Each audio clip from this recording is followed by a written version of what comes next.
Hello, and thank you for joining us again today. We're looking at the fruit of the Spirit, with Jesus being the perfect example. Indeed, God is love. The Bible is clear on that. And so we can only love as Jesus loves by becoming more like him and by relying on him. This Christ-like love is called agape love. It is selfless, giving, and sacrificial. What Jesus did for us at Calvary is the greatest demonstration of love that the world has ever seen.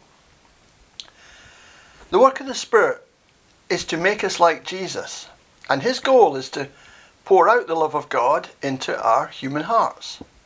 This agape love that Jesus has for us is the same love that he wants us to display towards one another. Jesus' love is the standard for how we are to love. My command is this: love each other as I have loved you. That's John 15:12. Whoever claims to live in him must walk as Jesus did. That's 1 John 2 verse 6. Even when we do not feel like loving, we can still choose to do so. It's an act of the will, a decision that we have to make, one way or the other. And so we have the power to operate in agape love towards one another through the Spirit living in us. It comes down then to whether we have the will, whether we choose to obey the command of Jesus, whether we choose to follow his example, whether we obey him or not.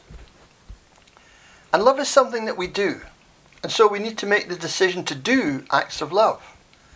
In a world full of anger and hate and envy, jealousy and revenge, whilst we are often influenced to do the same, we must decide every day to be people who are known for how we love. Our relationship with God and with other Christians is where the reality of our Christianity is lived out. Because love is something we do, we must discipline ourselves to continually practice love. It's an act of the will, a decision we make to love anyway. We are to love even when we see no results. Jesus knew Judas would be disloyal, yet he continued to minister to him and love him just as he did the other 11. If this is how God treats people who continue to reject him, we should likewise also love others, even in such difficult and challenging situations. Our love should never give up. Well, I'll forgive him for what he did to me, but I won't forget.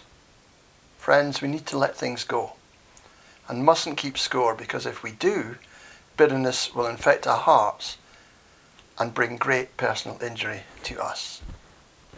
Thank you.